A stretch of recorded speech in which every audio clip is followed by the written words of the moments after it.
hay un microsistema que es fundamental en el desarrollo de los niños. Y ese primer microsistema es la familia. Es fundamental. Eso que nos dijeron que la familia era el núcleo de la sociedad, es verdad. Hablemos un poquito de esa era de la tecnología donde los niños están sumergidos en esa... Y le hemos entregado a la tecnología, a través de las pantallas, los juegos de video, la crianza de nuestros hijos, ¿cierto? Y la tecnología se volvió en el anestésico, en el antídoto para que el niño se entretenga, ¿cierto? Se entretenga, mientras que nosotros los adultos también estamos en la tecnología o resolviendo una vida de adultos. Es cierto que los niños repiten patrones. Son las que nosotros tenemos dos tipos de herencias, esa herencia genética y esa herencia epigenética. Pues, Dres, tómame este peinado, por favor. Ese peinado no es mío. El peinado es de mi papá. De mi papá, es una herencia que me dejó. Entonces ahí estamos diciendo que esos factores...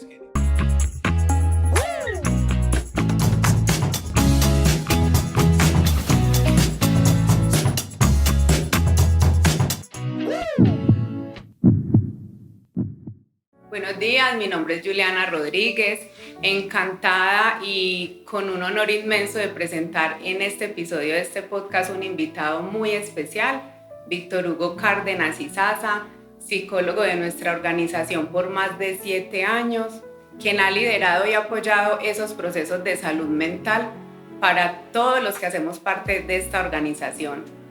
Yuri, muchas gracias por el Cárdenas Izaza, para mí es muy importante.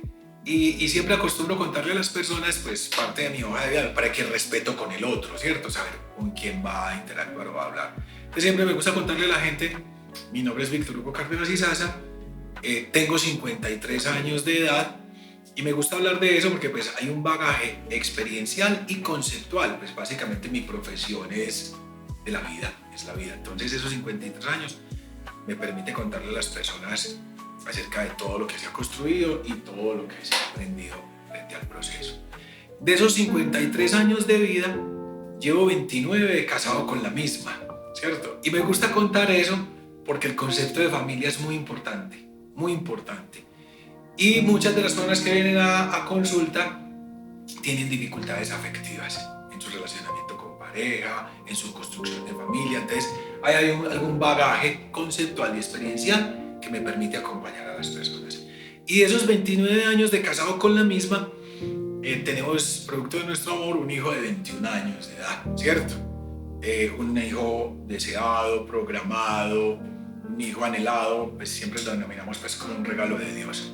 ¿Y por qué también lo cuento? Porque muchas de las personas que vienen a mi proceso es que tienen muchas dificultades en la crianza con los hijos. Que mi hijo se me salió de control, que no sé qué hacer, que me enloquezco, que está consumiendo, que farrea mucho. Entonces hay una cantidad de preguntas y yo les digo, venga, tengo 21 años de experiencia en eso, entonces siempre me gusta contar eso. Soy psicólogo cognitivo, especialista en terapia cognitiva. Me gusta la cognitiva porque el concepto de realidad no es lo que la gente cree y siempre habrá una posibilidad para que la gente vuelva a nacer, se reinvente. Pues por ahí hay un texto bíblico que lo dice que me gusta mucho. O si es necesario, nacer de nuevo. Entonces la cognitiva permite reescribir la historia, repensarnos y reinventarnos y me volví especialista en eso. Y también soy psicólogo organizacional y eso ha permitido hacer un clic. Porque ¿quiénes vienen a las organizaciones? Las personas con su historia, con sus miedos, con sus sueños, con sus anhelos. Y eso permite hacer un clic muy importante y bueno, para mí es un honor estar el día de hoy en este espacio. Muchas gracias, Usted, bien. Quisiera empezar con un tema puntual sobre la salud emocional de nuestros niños. ¿Cómo ha influido la tecnología en una era donde los niños se mantienen hiperconectados y quizás padres ausentes? Porque ser padre no implica solamente estar físicamente, también emocionalmente. Entonces, hablemos un poquito de esa era de la tecnología donde los niños están sumergidos en esa hiperconectados. Hemos hablado un poco acerca de eso y el tema de la tecnología sin duda es una herramienta fundamental. Hoy tenemos que vivir con la tecnología y hemos identificado que sirve mucho, contribuye bastante en el desarrollo de las naciones, de los países, ¿cierto? pero siempre he pensado que los extremos son excesivamente viciosos, ¿cierto? Y hoy en día, a través de ese desarrollo de los niños, porque tenemos que hablar del desarrollo, hay un microsistema que es fundamental en el desarrollo de los niños. Y ese primer microsistema es la familia. Es fundamental. Eso que nos dijeron que la familia era el núcleo de la sociedad, es verdad, es el núcleo. Pero las familias, ya tenemos muchas particularidades de familias. Ya no es la familia nuclear con la que nosotros o los de mi generación crecimos. Ya las familias tienen varias clasificaciones y es porque esa realidad y esas particularidades son diversas, ¿cierto? Y ahí ha entrado la tecnología, porque ya tenemos una mamá que es preparada, es una mamá que estudia, ¿cierto? Un papá que muchas veces es ausente o que también se está preparando y eso no tiene nada de malo, por el contrario. Pero hay que buscar unos espacios para poder compartir con los hijos, ¿cierto? Y le hemos entregado a la tecnología, a través de las pantallas, los juegos de video, la crianza de nuestros hijos, ¿cierto? Entonces, vemos muchas veces cuando llegamos a un restaurante y la tecnología se volvió en el anestésico, en el antídoto para que el niño se entretenga, ¿cierto? Se entretenga, mientras que nosotros los adultos también estamos en la tecnología o resolviendo una vida de adultos. Y ahí eso es muy peligroso porque genera una fricción y una ruptura en el concepto del vínculo entre los padres y los hijos, ¿cierto? Y ahí viene el principal de nuestras dificultades a nivel social, que de ahí salen todos los flagelos, y es el desarraigo familiar. Es que no hay vínculo, Juliana. El vínculo es la pantalla, es el juego de video y a través del resuelvo. Entonces es muy peligroso cuando entrego a la tecnología la crianza de mis hijos y el relacionamiento. ¿Estamos de acuerdo con eso? ¿Qué tanto afecta psicológicamente a los niños el modelo de comparación que constantemente vemos en redes sociales y como padres quizá de pronto a veces lo vemos o lo pasamos desapercibido? O sea, ese modelo de comparación a ellos emocionalmente, ¿cómo los afecta? Juliana, qué pregunta, pero qué pregunta. Yo siempre fui enemigo de un concepto que se utilizaba mucho en los colegios, y todavía se utiliza, es la izada de bandera, ¿cierto? Ya lo migramos a las organizaciones y es el empleado del mes. Sin duda podemos diferir de esto, pero yo quiero dar un sustento conceptual y profundo al respecto. Eso viene de un modelo, para los que son un poquitico gomosos como yo del concepto, que se llama condicionamiento clásico y condicionamiento operante, que es un modelo conductual, que está muy revaluado, pero que existe.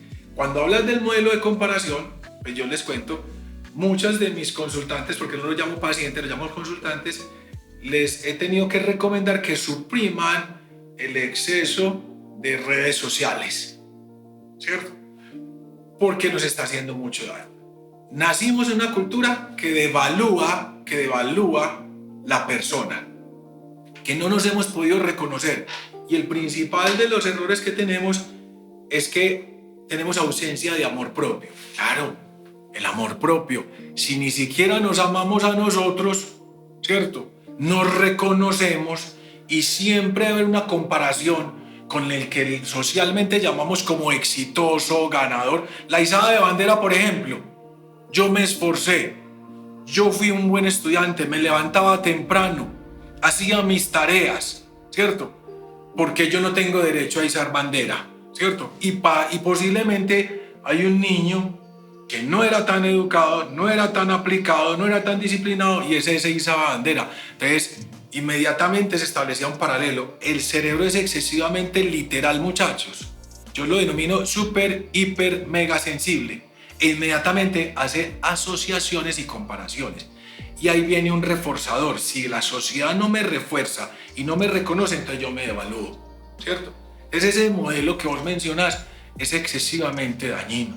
¿Y de dónde sale? Mucha de la etiología sale que cuando el niño se cae, yo vi eso cuando yo era jovencito, a Dios gracias, pues a mí nunca me sucedió. Lo vi cuando yo era jovencito, lo vi en mi edad adulta y lo vi hace 8 días en un centro comercial, ¿cierto? Donde el niño se cae, el niño se tropieza, que es muy normal frente a ese desarrollo ergonómico, y lo primero que hace es que le cae el papá, la mamá o el cuidador y le dice: bobo, sorombático, atembao, es que no vas a servir para nada. Y como el cerebro es súper, hiper, mega sensible, absorbe todo eso, ¿cierto? Y luego lo convierte en realidad.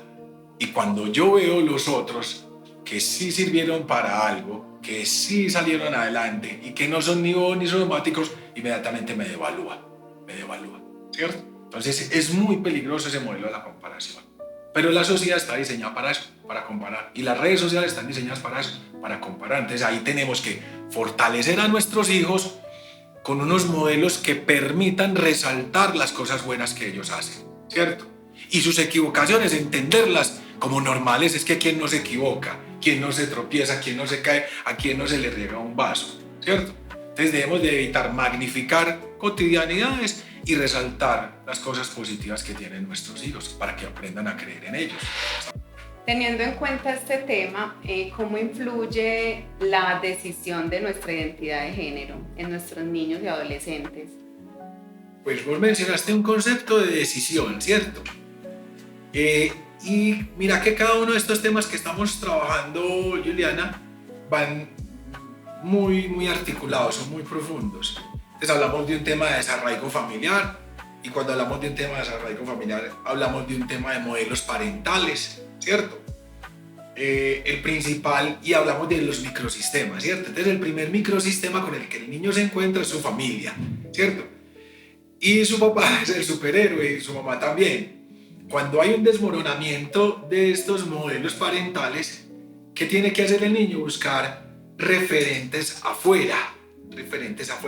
Entonces, en nuestra historia colombiana, siendo uno de los países más bonitos del mundo, pero con gran dificultades, hablábamos ahorita, padres ausentes, ya también las estadísticas dicen que las mamás son las que están siendo ausentes. Entonces el niño no tiene ningún referente, no tiene un modelo en casa a quien seguir. Entonces, ¿qué hace? Busca afuera ese modelo, y afuera es muy peligroso. El problema no está en las redes sociales, siempre estarán ahí, siempre estará esa información, ¿cierto? Es esa capacidad que tiene el niño, ese recurso cognitivo, emocional y hasta espiritual para poder sopesar esa información que viene de afuera y poder determinar con claridad quién es y a dónde pertenece.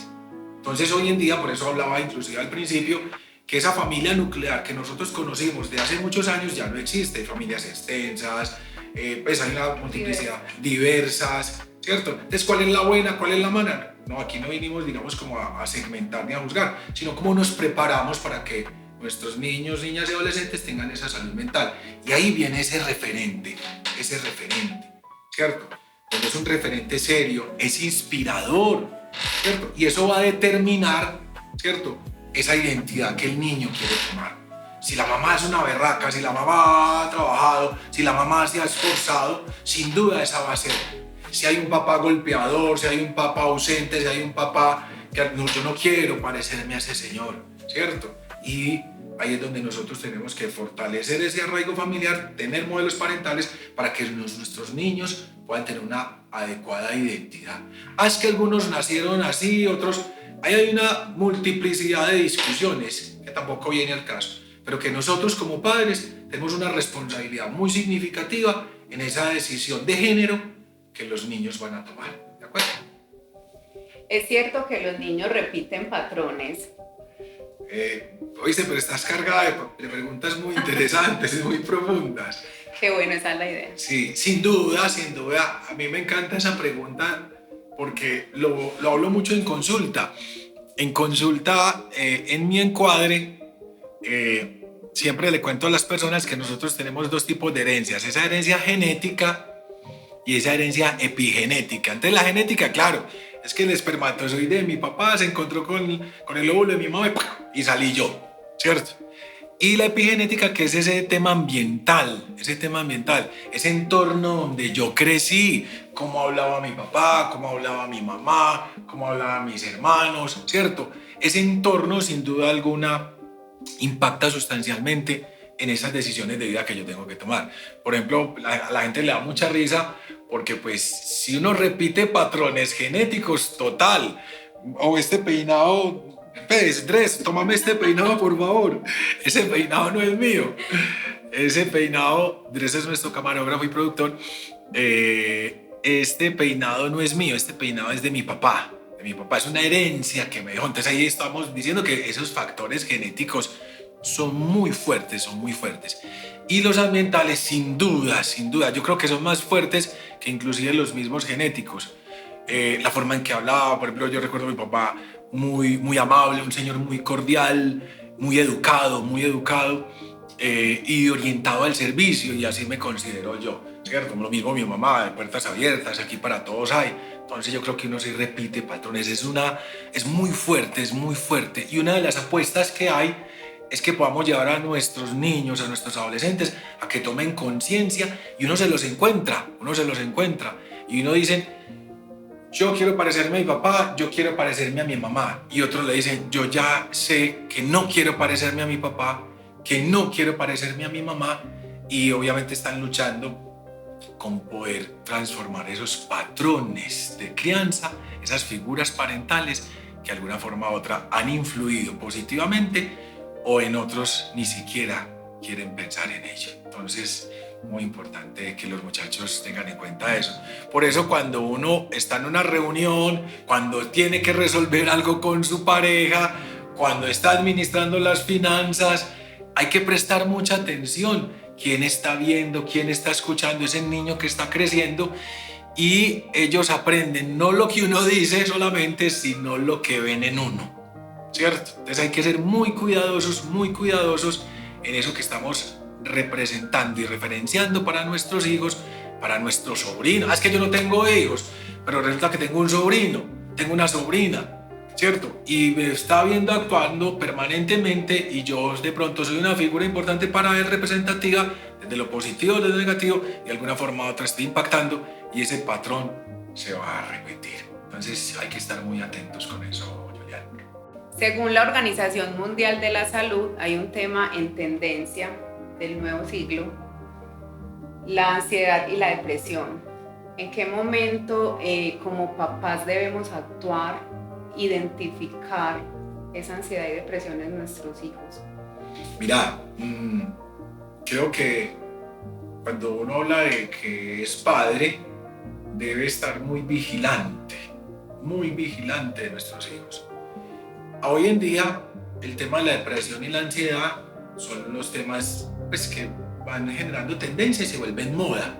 Entonces uno tiene que estar atento a esos cambios disruptivos en nuestros hijos, ¿cierto?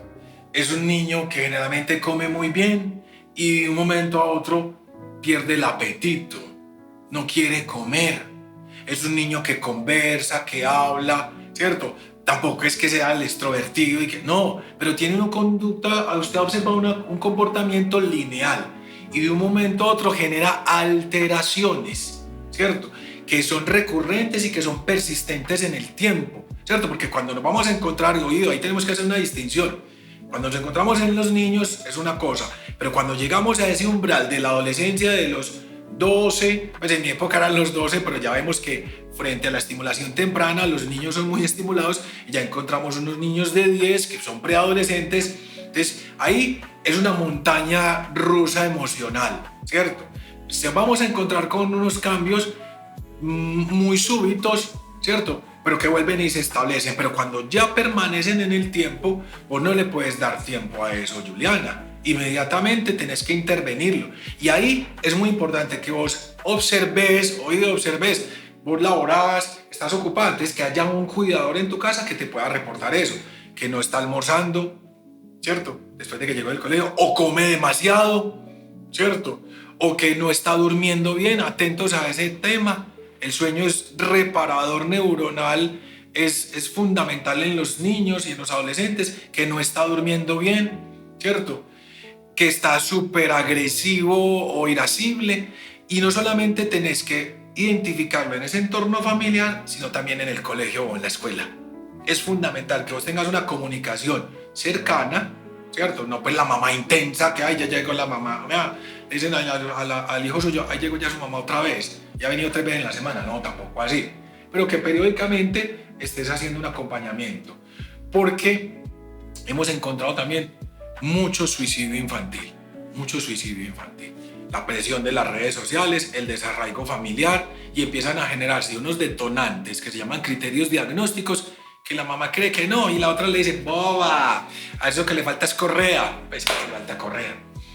O la otra le dice, no, pero entonces andate a pasear, no, y comprarle el nuevo celular para que la niña esté bien tranquila. Creo que no, es más un asunto de cuidado, de estar atento a esos cambios disruptivos, ¿cierto? Poder generar en ellos un umbral también de tolerancia frente por el tema de la ansiedad, que lo quieren ya, la inmediatez, la comparación, ¿cierto? Entonces sí hay que estar muy atentos porque está en auge, digamos, ese tipo de patologías, pero tampoco satanizar. Yo me encuentro con unos muchachos que llegan al consultorio y ya llegan con el diagnóstico listo, porque la mamá buscó en internet, ¿cierto? Habló con una vecina que también tiene un sobrinito que le pasó lo mismo y ya están diagnosticados, pues ya llegó con el diagnóstico listo.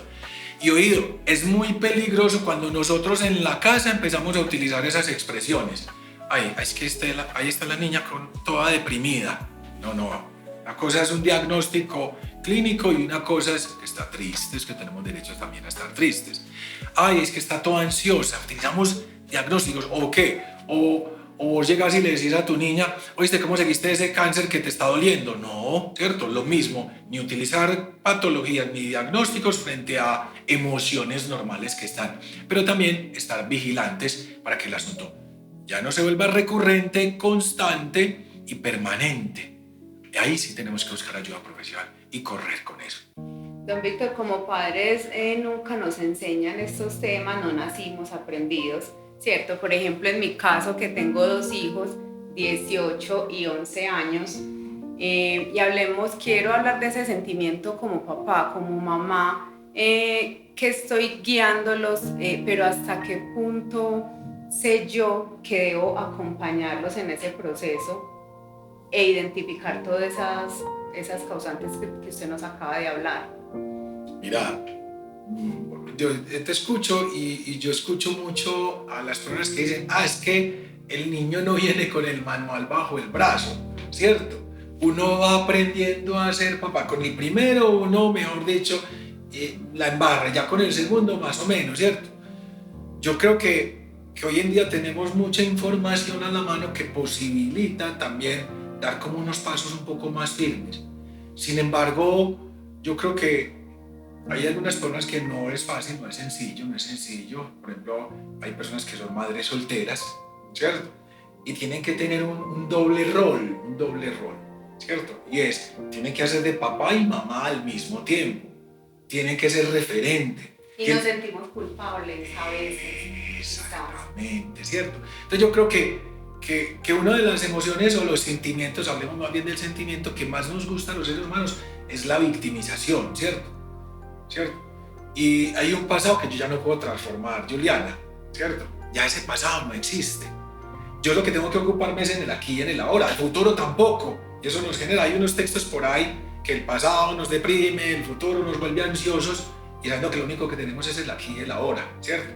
Ahí es donde tenemos que enfocarnos, soltar la culpa y ocuparnos de la crianza de ellos. Y mira que a través de un ejercicio como este nos damos cuenta que hay que ser referentes, que hay que estar atentos, ¿cierto?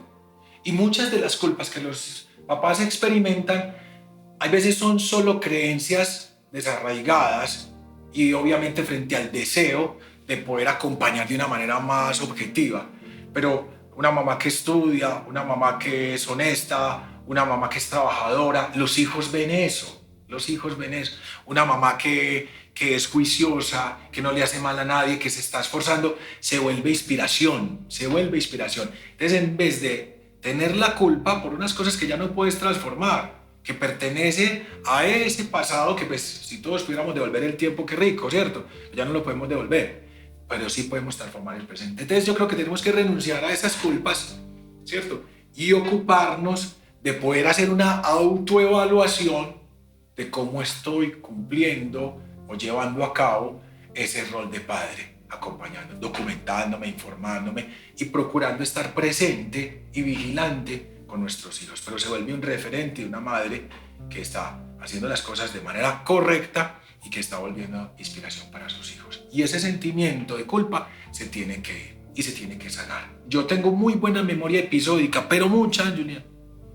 Las historias de mis pacientes, yo no las escribo en ninguna parte y de todas me acuerdo, ¿cierto? Y yo me acuerdo cuando usted llegó aquí, yo me acuerdo cuando me encontraba en la Castilla Feliz, yo me acuerdo muchas de las conversaciones, ¿cierto?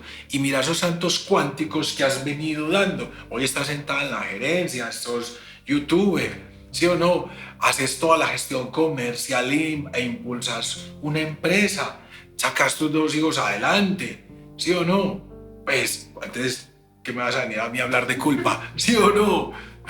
Culpa, ya el pasado de malas, ¿cierto? Para los que no saben, don Víctor y yo nos conocemos hace mucho tiempo. Me acuerdo cuando llevaba a mi hija al colegio y estaba en embarazo de mi otro hijo y todos los días nos encontrábamos. Y mira ya dónde vas, qué referente tan significativo para tus hijos, ¿cierto? Me parece que es muy importante. Y tiene que sopesar y compensar algunos de los vacíos que sin duda en el desarrollo en la clase están ahí. ¿Estamos? Mucho gusto. Nosotros siempre nos preocupamos porque nuestros hijos sean personas de bien, porque salgan adelante. ¿Cómo orientarlos a ellos en ese proceso de proyecto de vida? Mira, ve, el tema del proyecto de vida, que en los colegios se habla mucho del proyecto de vida, me parece que es un asunto que se debe acompañar desde siempre, no puede ser solo acá. ¿Sabes por qué? Porque a mí me parece muy tenaz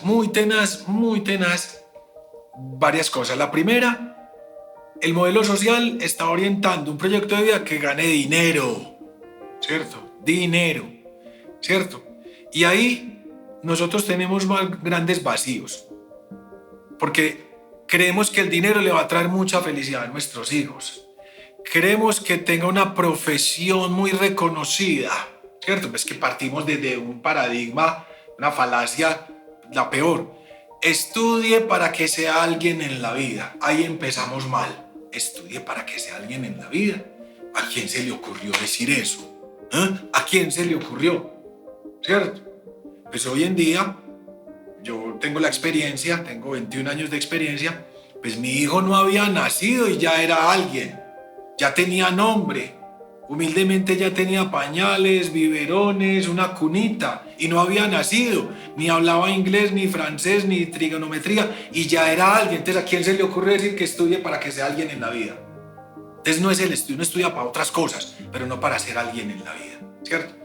Y cuando vamos a orientar, debemos primar en el ser. Gracias a Dios que existe un concepto que se llama inteligencias múltiples. En mi época era matemáticas y español o lectoescritura. Hoy en día hay una cantidad de inteligencias múltiples como la musical, la artística. Hay un espectro significativo donde nuestros hijos pueden ser. La primacía es el ser y el modelo social elimina el ser y privilegia el tener. Entonces tenemos que tener mucho cuidado o poner mucho cuidado o prestar mucha atención para poder identificar esos dones que tienen nuestros hijos, ¿cierto? Que nunca pueden ser enfocados al tener. El ser, el hacer, el tener y el trascender. Si vemos, y yo no tengo ningún problema con el tener, pues qué rico que nuestros hijos puedan tener ciertos factores protectores, pero deben ser consecuencia de un ser que se conecta con el hacer, ¿cierto? Entonces, en mi época que alguno tocaba una guitarrita y decía, no, el muchacho ya se va a perder, no, y le exigían matemáticas y español y que tiene que ser médico o tiene que ser cura. No, hoy vemos amigos como Dres, como Yandy, que su competencia o su don es musical, ¿cierto? Se la disfrutan, se la gozan, le significan, contribuyen y como consecuencia hasta tienen. Yo creo que es muy importante desmontar eso que tiene que estudiar para ser alguien en la vida, no, ya lo es, y orientar el don en función de su proceso. Y oído, es que a mí me parece muy complejo, un chico de 16 años que tiene que tomar una decisión de vida, ¿cierto? Si yo anoche no sabía si me ponía esta camiseta o me ponía una blanca o una gris, a los 53 años. Ahora un chico que está ahí de 16 años y ya tiene que decidir qué estudiar. Oído, influenciado por las frustraciones del papá. Yo siempre quise que mi hijo fuera abogado. O en la familia todos somos médicos, entonces el hijo también tiene que ser médico. O como nunca hubo, entonces empezamos a presionar y yo recibo personas que dicen, yo le pago la carrera si estudia Derecho. ¿Qué va a estudiar esas otras bobadas? Y degradan esas otras bobadas. No, vamos a orientar el don del niño, vamos a orientarlo frente a lo que él es. ¿Y cómo va a ser tan bueno en lo que hace? Va a tener, así de sencillo. Y darle los tiempos y dejar de presionarlo. Y mucho cuidado con la presión social. Cuando mi hijo salió del bachillerato, yo le dije, ¿para dónde va? Va para la universidad. ¿Y qué va a estudiar? Todavía no sé. Entonces, tranquilo. Venga, estudie, lea, haga una actividad para que entienda el valor del dinero. No, Víctor, es que le va a coger amor al pato y no va a estudiar. No, él sí va a estudiar y si le coge amor al pato, pues que trabaje. Es que tampoco va a ser menos porque trabaje. Conocemos grandes empresarios, ¿cierto? Grandes seres que tampoco accedieron a la educación superior y eso no los ha convertido en personas menos que cualquiera. Entonces, hay que orientar el don, hay que acompañarlos y permitir que sea el tiempo frente a lo que ellos son. Don Víctor, toquemos un tema muy importante que es la drogadicción infantil. ¿Será un tema de decisión personal, de consecuencia social o de arraigo familiar? Pues yo creo que de todas. De todas. De todas. Porque entonces empezamos a hablar de unas herencias neuronales que tienen que ver con esas herencias genéticas. Las neuronas son muy complicadas, demasiado sensibles. Entonces hemos encontrado que padres adictos, sus hijos nacen adictos, ¿cierto? Por esa herencia genética. Entonces ahí hay una primera respuesta. Lo segundo, frente al desarraigo familiar, ¿cierto? Entonces también hay una influencia. Y luego llega la presión social. Detonante. Ese ya es el detonante, ¿cierto? La necesidad de aprobación, ¿cierto? Ese cuento que nos echaron todavía está vigente. Este otro, tan zanahorio, dale. Entonces yo creo que esa presión social frente a todos esos vacíos que tiene influencia bastante.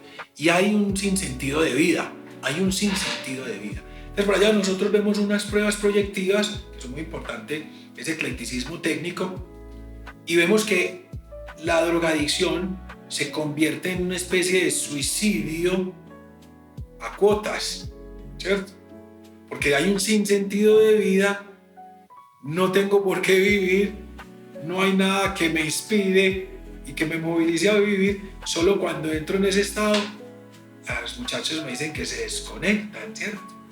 Entonces creo que ahí hay una responsabilidad que inicia desde la misma concepción, se ve reflejado en esos modelos parentales, en ese microsistema y darle un sentido de vida a los muchachos, ¿cierto? Entonces creo que, y me ocupa mucho cuando hablamos de un suicidio a cuotas, los muchachos no quieren vivir, muchos no quieren vivir, porque no aguantan esa realidad en sobriedad. Pues no encontrás el papá que le dice que la mamá dice un montón de cosas y la mamá lo mismo, ¿cierto? Y afuera encuentro algún lugar donde pertenezco y me reconocen, pues estoy allá, ¿cierto? Entonces hay veces yo veo a los niños en la calle y mi esposa me dice, ¿dónde está el papá? ¿Dónde está la mamá? Yo les digo, están más cuidados en la calle que en la misma casa. Entonces ahí viene ese flagelo de la adicción a las drogas que genera unos movimientos emocionales muy profundos y obviamente es una trampa mortal. Nos hemos dado cuenta que criar con responsabilidad no es hacerlo perfecto. Muchas gracias a don Víctor Hugo Cárdenas Izaza por compartir con nosotros este gran espacio y brindarnos esas herramientas para ser esos referentes que queremos ser en nuestros hijos. Esperamos que este podcast les sirva a todos ustedes. Don Víctor, muchas gracias. Gracias a ustedes, gracias por propiciar este espacio, gracias a Mercahorro, esto solo lo hace Mercahorro pues, y gracias a la gerencia por pensar siempre, no solo en nosotros los colaboradores de la empresa, sino poder hacerlo extensivo, porque aquí es donde se hace el país. Muchas gracias por la invitación y hasta una nueva oportunidad. Hasta pronto.